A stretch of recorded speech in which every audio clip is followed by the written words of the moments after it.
Hello mga bebs at napakalamig ng hangin dito sa amin ngayon at pupunta ako dun sa aking kaibigan na nagbilin dahil meron siyang 100 aso at pakainin ko raw. So pupuntahan ko siya ngayon doon at papakainin natin yung mga aso niya bago ko umalis sa aking mga pakay-pakay mga bebs. Ngayon pa lang ay stress na ako dahil dun sa mga lalakarin ko, mga bebs. At sana ay gabayan ako ngayon na wag akong ma-high blood o ma-stress. Na tayo. Good morning, mga baby. Ako magpapakain sa inyo ngayon, ha? Ako ang magpapakain sa inyo ngayon at wala ang mami ninyo. Ha? Wow, nalulungkot na kagad ang bata. Nalulungkot na siya. Oh.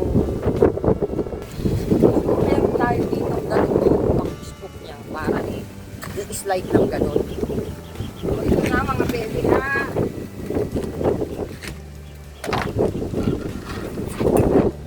Oo. Lalagay natin dito. Yan nga ang bili ng aking kaibigang si Doktora. Alangan naman tanggihan ko yan. Malapit lang naman siya sa bahay namin. At hindi naman niyang kakain ang buong oras ko. At sa dami ng kanyang kaibigan, ako lang ang kanyang pinagkatiwalaan. Charot. Ganyan ako mga bebs. Pag ako ay binigyan mo ng responsibilidad, ay talaga namang gagawin ko. Kaya nga dito sa aming subdivision, maraming naghihikayat sa akin para maging isang board of directors dito. Gagampanan ko talaga ang binigay na obligasyon sa akin. Pero kung may mga maraming nagrereklamo, nagtatrabaho ka na ng walang sweldo, ay magrereklamo pa, baka isako ko silang lahat. Tahimik sila, mababait sila. At siguro naaamoy din nila na na mabait ako. Charot.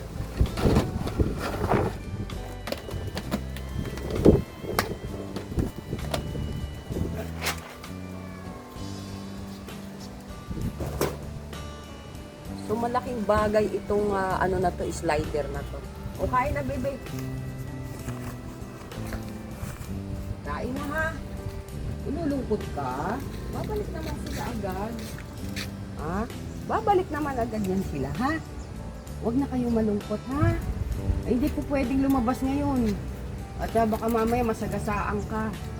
Mamaya masagasaan ka na naman. Mga langga.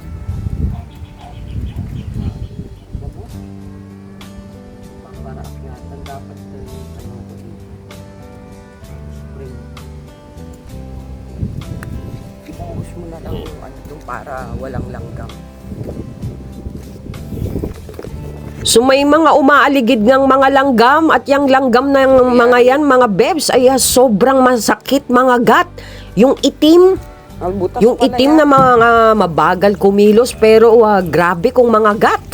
At pag kinagat ka ay didikit sa iyong balat. Ayoko naman sprayan kasi baka mamaya masinggot nila at bukas pagbalik ko patay na sila. Tsaka dapat dun din. Dahil masisinghot nila ang chemical. Wala namang pakialam. At inayos na nga namin ang kanyang tarpaulin mga bebs dahil nakababa siya at malakas ang hangin dito sa amin ngayon at walang humpay ang pag-ulan nitong mga nakarang araw. Dahil ito ay 3 days ago na itong video ko na ito mga bebs at ngayon ko lang siya ipopost. So ayan, maayos na ang kanyang bahay. Arty yarn. At hindi ko nga namalayan ay dumating na pala ang kaibigan ko at ito ang kanyang mga pasalubong sa akin na hindi ko naman inaasahan. Kahit wala na, okay lang. Pero mas maganda pag meron. So yan ang kanyang mga pasalubong magmula sa Baguio mga bebs. At ayan, ang dami-dami mga bebs. Meron ng strawberry sa bote at meron pang mga panggulay na pang chapsuy. At ayan, may pasombrero pa siya. Ang cute nung sombrero niya. O ayan, magchachapsuy na ako. itong New Year. So, konting sahog na lang. At yan yung strawberry. So, meron sa bote, merong fresh. O, pak! At isusukat ko nga ang kanyang sombrero from Russia with love. Ay, ang cute, pak! Para lalong lumiit yung mukha ko. Pero in fairness, ang ganda. O, ganito yung mga type kong mga sombrero, mga bebs, para siyang baker's hat. O, tawag dyan baker's hat, mga bebs, pero mga balahibo. Ang ganda. Thank you, be. I love you. Kahit hindi ka na nag-abala, okay lang.